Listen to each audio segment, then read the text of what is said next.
क्यों? क्योंकि कहीं ना कहीं रस की कमी रही, हरि रस की कमी रही।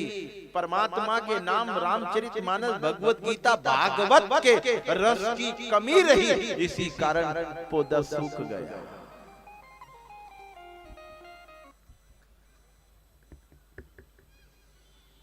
श्रवण समीप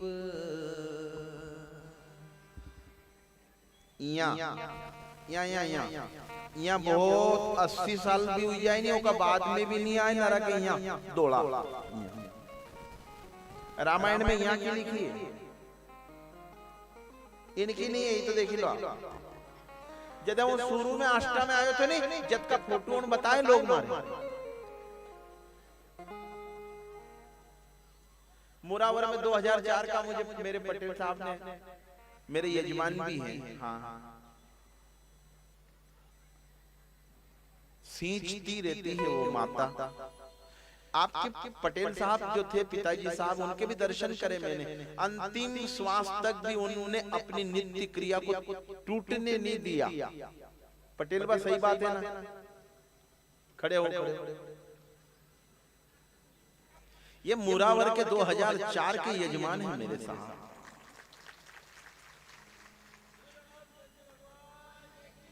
इनके पिताजी साहब ने मुझे कहा था, ये भगवत गीता, ये माला, ये कंठी, ये सब, ये मैं ना इनके बिना जी नहीं सकता। हम तो मोबाइल के बिना नहीं जी सकते। सुनना, अपनी क्लास देखना, उनकी क्लास देखना, वो हरि नाम के बिना जी नहीं सकते थे।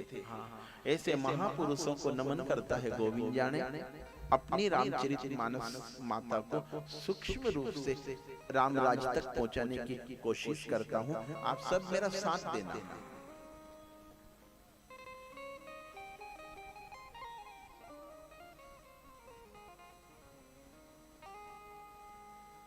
श्रवण समीप भय रे, बोलो नहीं। सोभाल सरकार जो है हमारे, उनको रामचरितमानस है यार, इतनी मन हो जठर पण अस उपदेशा। जठरपन यानी बूढ़ापा। बूढ़ापा आदमी को ज्ञान देता है। दांत टूटेगा रे, कान से कम सुनाएगा रे, आंख से कम नजर आएगा रे, हाथ से पानी को बाल्टी में जग नहीं टोकाएगा रे, पांव से मंदिर में नहीं चलाएगा रे। तो फिर मन बोले, जब तन इस तरह का हो जाएगा तो मैं क्या करूं? तो क्या कहा, 10 साल से लेकर जब तक हाथ पांव चले, जब तक जीबान चले, जब तक आंख, जब तक दांत सलामत है, अपनी साधना के पौधे को मीरा की तरह विशाल कर दे रहे। जिस दिन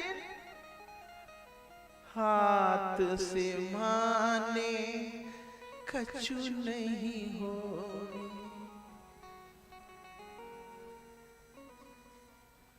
आंख से मारे नजर नहीं आए,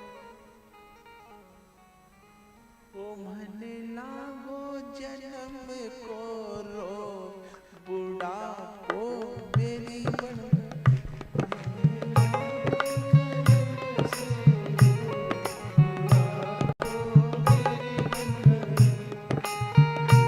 आपकी बहू आपकी बात माने,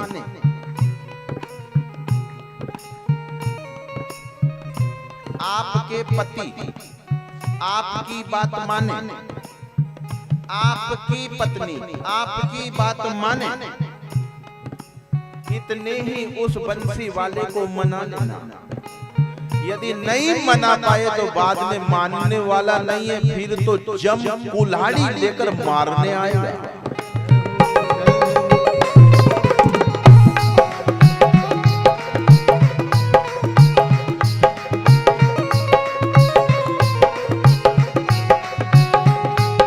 जब पावने को मना लेते हो, जब पावने को मना लो, जब वोट देने वाले को मना लो, नोट देकर मना लो, दारू की बोतल देकर मना लो, मंदिर में चढ़ाकर मना लो, तो जब तक तुम्हारी चल है वहां तक ही साधना के पंथ पर कदम आगे बढ़ाकर मेरे बांसुरी वाले को मना लेना रे।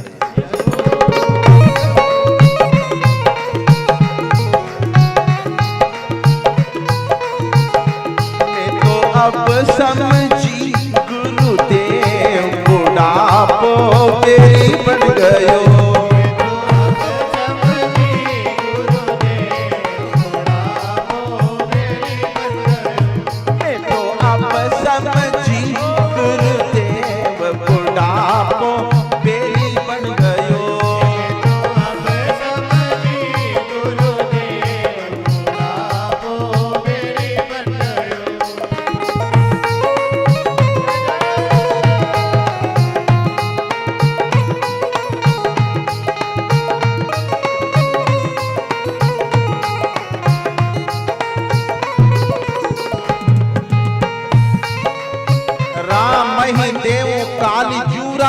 सुनो सुनो सुनो, दशरथ जी महाराज को कान के पास सफेद बाल हुए तो दशरथ जी महाराज ने क्या करा और 10 कंदर मतलब रावण ने क्या करा, दोनों का मिलान करो।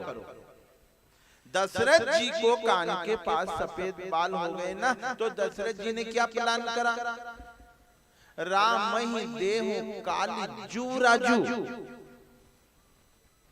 सजही सोलोचनी मंगल साजू। कहां गए? अपने गुरु के घर। अब क्या करना, बेन दशरथ जी के यहाँ सफेद बाल हो गए ना, तो फिर उन्होंने क्या इरादा करा, राम ही देहु काली जू राजू। अगर आपको बेन कोई यूं बोले ना 60 बरस के बाद 65 बरस के बाद कि आप इस घर की मुखिया हो, तो बेन उस समय आप दशरथ जी की तरह बन जाना और बोल देना, मैं नहीं हूं रे मुखिया, अब तो मेरे घर में राम जी का राज होना चाहिए, तो आप दशरथ हो। फिर क्या हो आप दशरथ।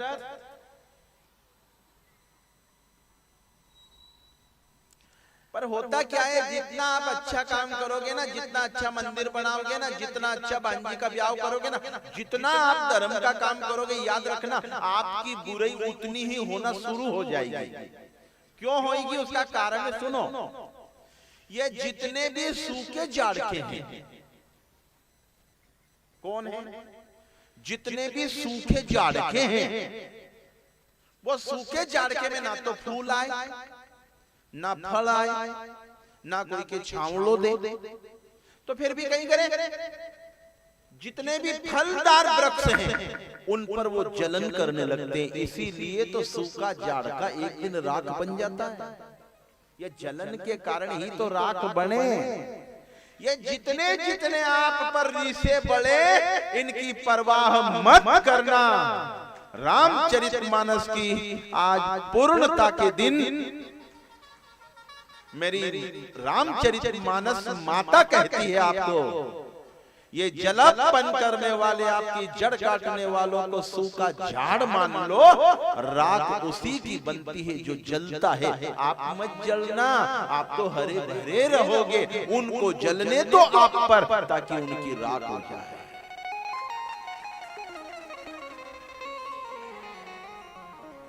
अब जिनका कुर्ता तो अच्छा है, पर बुद्धि मन चित्त ये सब अशुद्ध है, उसी को मंथरा कहा। सजी प्रतीति बहु विधि गढ़ छोली, अवध 7.5 तब बोली। बनो तो शबरी बनो रे, मंथरा नहीं बनो। जो बहू की बुराई सासू से न सासू की बुराई बहू से वह कौन है? तो नहीं को बेन तम समझी जा।